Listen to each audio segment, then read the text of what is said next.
Hello everyone, my self Ranjan Pandey. Welcome to commerce scholars. आज हम discuss करने वाले हैं rule of debit and credit. CA foundation और 11th के लिए बहुत ही इंपॉर्टेंट टॉपिक है ये। और इसमें कई बच्चे हमेशा के लिए फंस जाते हैं, मतलब 12th पास कर जाते हैं, फाउंडेशन पास कर जाते हैं, फिर भी उनको कुछ न कुछ कन्फ्यूजन इस टॉपिक में रह ही जाता है। तो आज हम बहुत क्लियरली इसको समझने का प्रयास करेंगे कि ये रूल क्या है डेबिट एंड क्रेडिट का, है ना। आइए, तो सबसे पहले जैसे कि rule of debit and credit देख रहे हैं, इसके पीछे एक कॉन्सेप्ट है, डुअल एस्पेक्ट कॉन्सेप्ट।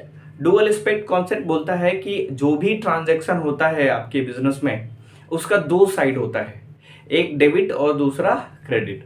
और वो डेबिट और क्रेडिट हमेशा इक्वल होना चाहिए। फॉर एग्जाम्पल, यदि 10,000 आप डेबिट कर रहे हैं तो 10,000 क्रेडिट भी होना चाहिए। मतलब आप ये बोल सकते हैं debit is equals to credit. अब हम यहाँ डिस्कस करने वाले हैं कि सर ये रूल क्या है और कहाँ गिवन है, कैसे गिवन है और कितने रूल्स हमको पढ़ने हैं। तो सबसे पहले rule of debit and credit, ये दो रूल है। First rule is traditional rule, जिसको गोल्डन रूल भी आप बोलते हैं, और दूसरा जो रूल है उसको हम बोलते हैं मॉडर्न रूल, है ना। हम फिलहाल आज इस लेक्चर में एक रूल को बहुत अच्छे तरीके से डिस्कस करने वाले हैं, that's name is golden rule. Correct है, गोल्डन रूल ऑफ अकाउंटिंग, या इसी को ट्रेडिशनल रूल भी बोला जाता है। तो गोल्डन रूल ऑफ अकाउंटिंग क्या करता है, सबसे पहले क्लासिफाई कर देता है अकाउंट्स को तीन कैटेगरी में। First name is real account, first account is real account, दूसरा nominal account, and third one is personal account, जैसा कि आप देख पा रहे हैं। तो ये तीन तरीके से क्लासिफाई कर देता है गोल्डन रूल। ये बोलता है कि हम पहले क्लासिफाई करते हैं अकाउंट्स को तीन कैटेगरी में। First one is real account, second one is nominal account, and third one is personal account. अब थोड़ा सा डेफिनेशन देख लेते हैं। बहुत बड़ा डेफिनेशन नहीं लिखे हैं, लेकिन की वर्ड्स हम लिखे हैं ताकि आप डेफिनेशन को अच्छा तरीके से समझ पाएंगे। तो सबसे पहला जो है हमारे पास real account. Real account sir बोलेंगे किसको, what is meant by real account? तो बोले जो भी टैंजिबल और विजिबल थिंग्स है, जो भी टैंजिबल और विजिबल थिंग्स है उसको हम बोलते हैं रियल अकाउंट। जैसे ये मार्कर आपको दिख रहा है, this is real account. Correct है, जैसे मार्कर हम परचेज करेंगे तो ये रियल अकाउंट के कैटेगरी में आएगा। और जो भी चीजें आप देख पा रहे हैं, टच कर पा रहे हैं, उसको हम क्या बोलते हैं, रियल अकाउंट। फॉर एग्जांपल, जैसे मशीनरी है, बिल्डिंग है, गुड्स है, स्टॉक्स है, ये सब क्या हो जाएगा, रियल अकाउंट, जो कि विजिबल है। फर्नीचर है, एक्सेट्रा, तो ये सारा आ जाएगा रियल अकाउंट के कैटेगरी में। इसका रूल देख लेते हैं कि रियल अकाउंट का रूल क्या है। तो बोला debit what comes in, debit किसको करेंगे, what comes in, and credit what goes out. देखिए, एक बात आपको पहले थोड़ा सा एक और चीज समझ लीजिए थोड़ा। यहां पर जो बिजनेस है और बिजनेसमैन है, बिजनेसमैन है, ये दोनों सेपरेट पर्सन होते हैं for the purpose of accounting. Example के तौर पे मैं एक बिजनेसमैन हूं और मेरा खुद का एक बिजनेस स्टार्ट करना है, हम एक बिजनेस स्टार्ट कर रहे हैं, तो मेरे लिए अकाउंटिंग नहीं होगा, अकाउंटिंग बिजनेस के लिए होगा। करेक्ट है, सारा अकाउंटिंग बिजनेस के लिए होगा। वहां पर बिजनेस को एक सेपरेट पर्सनालिटी डिक्लेयर किया जाता है। आगे चल के हम कंपनी अकाउंट जब पढ़ेंगे तो उसमें सीखेंगे भी कि कंपनी का एक अपना आइडेंटिटी होता है। जैसे हमारा एक अपना आइडेंटिटी है, वैसे ही बिजनेस का अपना एक आइडेंटिटी होता है। वो अपने नाम से प्रॉपर्टी परचेज कर सकती है, वो किसी पर केस फाइल कर सकती है, उस पर भी कोई केस फाइल कर सकता है एज लाइक इंडिविजुअल्स। तो कुछ कुछ राइट्स उनको मिले होते हैं। तो फिलहाल आप दिमाग में रखेंगे कि जो बिजनेसमैन होता है, चाहे कोई भी बिजनेस हो, बिजनेसमैन के लिए अकाउंटिंग नहीं होता है, अकाउंटिंग होता है बिजनेसेस के लिए। तो आप दिमाग में रखेंगे कि हम सारा चीज कर रहे हैं बिजनेसेस के लिए, तो हम बिजनेस के लिए अकाउंटिंग कर रहे हैं। अब इस बिजनेस के पॉइंट ऑफ व्यू से रियल अकाउंट कौन कौन हो जाएगा, तो टैंजिबल और visible things. For example goods, तो गुड्स जैसे मान लीजिए एक बिजनेस है जो बुक परचेज करता है और फिर इसको सेल करता है, तो उसके लिए बिजनेस जब भी गुड्स परचेज करेगा तो गुड्स आएगा उस केस में। तो डेबिट व्हाट कम्स इन, तो जो भी चीज आएगा, गुड्स आएगा, कैश आएगा, फर्नीचर आएगा, मशीनरी आएगा, जो भी चीज आएगा हम सबको डेबिट करने वाले हैं। तो डेबिट व्हाट कम्स इन और क्रेडिट व्हाट गोज आउट। और बिजनेस से कुछ जाएंगे भी, जो भी चीज जाएगा उस सबको हम क्या करेंगे, क्रेडिट करेंगे। फॉर एग्जाम्पल, आप कैश पेमेंट कर रहे हैं, कैश जाएगा, गुड्स सेल कर रहे हैं, गुड्स जाएगा। गुड्स किसी को चैरिटी में दे रहे हैं, वहां पे गुड्स जाएगा। करेक्ट है। फर्नीचर सेल कर रहे हैं, फर्नीचर जाएगा। क्रेडिट व्हाट गोज आउट, तो जो भी हम डेबिट करेंगे आने वाले को डेबिट करेंगे, और जो भी बिजनेस से आउटफ्लो होगा जाएगा उसको हम क्रेडिट करेंगे। This is the simple rules. दूसरा जो रूल्स है वो है नॉमिनल अकाउंट। तो सबसे पहले हमको जान लेना है कि सर ये नॉमिनल अकाउंट क्या है और इस कैटेगरी में हम किस किस चीज को रखेंगे। तो नॉमिनल अकाउंट का सिंपल डेफिनेशन है एक्सपेंसेस, लॉसेस, इनकम और gain. It contains expenses, losses, incomes और गेन्स।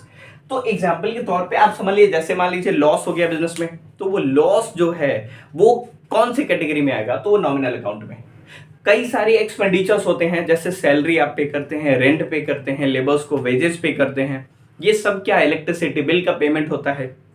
करेक्ट है। एम्प्लॉइज को सैलरी पेमेंट करते हैं। ये सारी जो चीजें हैं, जो एक्सपेंडिचर है, हम सीखेंगे आगे चल के एक्सपेंडिचर किसको बोलते हैं स्पेसिफिकली, उसके बारे में बात करेंगे। तो वो क्या होता है, तो वो उसको हम डेबिट करते हैं। तो एक्सपेंसेस क्या बोला, debit all the expenses and losses. तो जो नेगेटिव चीज है एक्सपेंस और लॉस, उसको हम क्या कर रहे हैं, डेबिट कर रहे हैं। क्रेडिट किसको करेंगे, तो all the income and gains, और गेन्स जो भी हमारे पास इनकम होगा, जैसे प्रॉफिट हुआ तो प्रॉफिट को क्या करेंगे, क्रेडिट करेंगे। बिजनेस को कई बार कमीशन में रिसीव होता है, तो उस केस में हम उसको क्रेडिट करेंगे। डिस्काउंट रिसीव होता है, उस केस में क्रेडिट करेंगे। बात समझ रहे हैं, मतलब इनकम जो भी होगा बिजनेस के लिए उसको हम क्रेडिट करेंगे as per nominal account point of view. Personal account किसको बोलते हैं, तो सबसे पहले समझ लेना, पर्सनल नाम से ही लग रहा है किसी पर्सन से रिलेटेड होगा। तो पर्सन में दो कैटेगरी आते हैं, एक आता है इंडिविजुअल और एक आता है इंस्टीट्यूशन। जैसा कि हम जस्ट अभी डिस्कस किए थे कि कई ऐसी इंस्टीट्यूशन हैं जिसको पर्सन टाइप राइट्स मिले हुए हैं। फॉर एग्जांपल बैंक्स है, इंश्योरेंस कंपनीज है, या कोई भी कंपनीज हो गई, आरबीआई हो, मतलब कुछ ऐसी इंस्टीट्यूशन है जो क्रिएटेड बाय लॉ है, तो उसका अपना एक सेपरेट लीगल एंटिटी है, मतलब उसका अपना एक पर्सनालिटी है। जैसे आपका है, मेरा है, किसी भी इंडिविजुअल का है। तो पर्सनालिटी सर यहाँ एंटिटी का क्या मतलब हो गया, मतलब ये कि आपके पास जो कुछ बेसिक्स राइट है वो उसके पास भी होगा। जैसे right to acquire property, right to sell property, right to purchase goods, right to sell the goods, ये सारी जो राइट्स है वो इंस्टीट्यूशन को भी अवेलेबल होता है। तो पर्सन की कैटेगरी में हम दोनों को रखेंगे, इंडिविजुअल एंड इंस्टीट्यूशन। करेक्ट है। दूसरा, इसका रूल क्या है सर, तो इसका जो रूल है पर्सनल अकाउंट का, ये बोलता है डेबिट करेंगे रिसीवर को, जो भी रिसीवर होगा। फॉर एग्जांपल हम बिजनेसमैन है और बिजनेस के लिए पेमेंट किसी को करना है, बिजनेस किसी से उधार लिया था, क्रेडिट पे गुड्स लिया था, अब उसका पेमेंट करना है, जैसे रोहन को पेमेंट करना है, तो पे टू रोहन। तो यहां रोहन रिसीवर है, तो रिसीवर है तो उसको डेबिट करेंगे। और क्रेडिट द गिवर, और जो हमारे बिजनेस के लिए गिवर होगा, जैसे हम गुड्स किसी से परचेज कर रहे हैं क्रेडिट पे, तो गुड्स तो हमको रिसीव हो रहा है, गिवर कौन है, जो भी क्रेडिटर्स है हमारे यहाँ। जैसे हम सोहन से गुड्स परचेज कर रहे हैं, तो Sohan is giver for me, और उसको हम क्या करेंगे, क्रेडिट करेंगे। तो this is a simple rules regarding general entry, regarding debit and credit, real account, personal account, nominal account and personal account. हम सबका एग्जाम्पल लिख देते हैं। जैसे रियल अकाउंट में हम किसको शामिल करेंगे, तो जो भी टांजिबल है, जैसे कैश, फर्नीचर, ठीक है, और भी बहुत सारा चीज ले सकते हैं, जैसे मशीनरी, ठीक है। तो ये तमाम सारी चीजें हैं। नॉमिनल अकाउंट में किसको रखेंगे, एग्जाम्पल में यहां लिख लीजिए, जैसे सैलरी, ठीक है, रेंट, वेजेस, ठीक है, ये सारी चीजें हैं। अच्छा, पर्सनल अकाउंट में यहां लिख लीजिए, है ना, पर्सनल अकाउंट में किसको रखेंगे, जैसे राम, रहीम, है ना, रोहन, एसबीआई बैंक, है ना, आरबीआई, करेक्ट है, रिलायंस इंडस्ट्रीज, आरआईएल।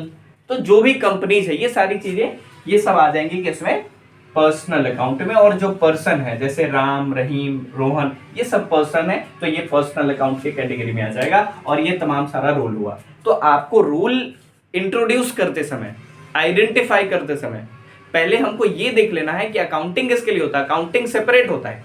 तो अकाउंटिंग हम ओनर के लिए नहीं करते हैं, अकाउंटिंग बिजनेस के लिए करते हैं। तो बिजनेस के लिए जो अकाउंटिंग करेंगे तो उसी पॉइंट ऑफ व्यू से सोचेंगे। आप अपने आप को बिजनेसमैन मान लेंगे और हम मानेंगे कि ये मेरा बिजनेस है और हमारे बिजनेस में क्या हो रहा है, कैश आ रहा है, कैश जा रहा है, गुड्स हम परचेज कर रहे हैं, गुड्स सेल कर रहे हैं, ये सब आप अपने लिए मानेंगे तो ज्यादा आपके माइंड में क्लैरिटी आएगी। तो गोल्डन रूल, आज इस लेक्चर में ये गोल्डन रूल, इसको आइडेंटिफाई करने का प्रयास करेंगे। इससे रिगार्डिंग यदि कोई क्वेश्चन होगा, क्वेरी होगा, आप कमेंट सेक्शन में टाइप डाउन कर सकते हैं और थोड़ा लाइक करें, सब्सक्राइब करें और अच्छा लगता है तो सपोर्ट करें। आज इस लेक्चर के लिए इतना ही। Thank you so much.